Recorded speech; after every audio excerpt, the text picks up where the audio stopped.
नमस्कार बंधुओं, जानकारी सूत्र चैनल में आपका हार्दिक अभिनंदन है। आज हम आपसे दैविक शक्ति के बारे में चर्चा करेंगे, जो मानव जीवन एवं सृष्टि के लिए बहुत जरूरी है। दैविक शक्ति एक ऐसी अलौकिक शक्ति है जिसे हम किसी अदृश्य और असाधारण शक्ति का स्वरूप मानते हैं, जो सृष्टि के संचालन, संहार और संरक्षण में सहायक होती है। दैविक शक्ति को कई धार्मिक ग्रंथों, वेदों और पुराणों में ईश्वर, देवी देवताओं और ब्रह्मांडीय शक्ति का परिणाम माना गया है।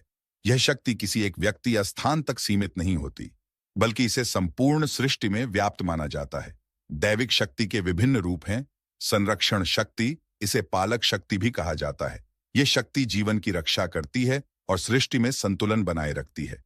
विष्णु को संरक्षक देवता माना जाता है, जो इस शक्ति के प्रमुख रूप माने जाते हैं। संहार शक्ति, इस शक्ति का उद्देश्य बुराई का नाश करना है। शिव इस संहार शक्ति के प्रतीक माने जाते हैं।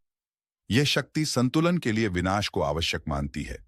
माया शक्ति, माया वह शक्ति है जो संसार को भ्रमित करती है और उसे सत्य और असत्य के बीच विभाजित करती है। माया के प्रभाव से जीवात्मा अपने वास्तविक स्वरूप से अज्ञान रहता है। यह शक्ति हमारे मन और इंद्रियों पर प्रभाव डालती है। आध्यात्मिक शक्ति, यह आत्मा और परमात्मा का संबंध स्थापित करती है।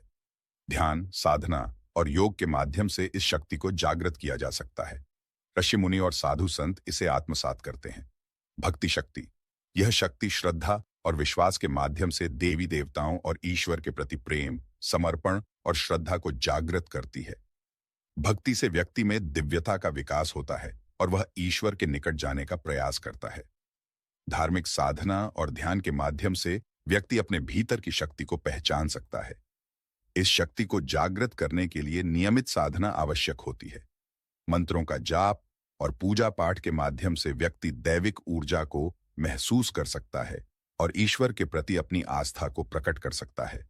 प्राकृतिक स्थानों जैसे तीर्थ स्थल, नदियां, पर्वत और जंगलों में दैविक शक्ति अधिक होती है। इन स्थानों पर ध्यान और साधना करना इसे और भी सशक्त बनाता है। यह शक्ति व्यक्ति को आत्म साक्षात्कार के मार्ग पर ले जाती है। यह उसे सिखाती है कि आत्मा ही परमात्मा का अंश है, जिससे वह आत्मज्ञान की ओर बढ़ता है और मोक्ष प्राप्ति के मार्ग पर चलने की प्रेरणा देती है, जिससे व्यक्ति जन्म मृत्यु के चक्र से मुक्ति पा सकता है। धार्मिक ग्रंथों में बताया गया है कि जब भी बुराई हद से बढ़ जाती है, तब यह शक्ति ईश्वर के अवतारों के रूप में प्रकट होकर अधर्म का नाश करती है। राक्षसों का संहार करने के लिए मां काली ने अपने दैवीय रूप में प्रकट होकर असुरों का नाश किया।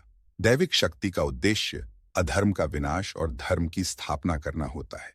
दैविक शक्ति का उद्देश्य मानवता का कल्याण करना और बुराइयों का नाश करना है।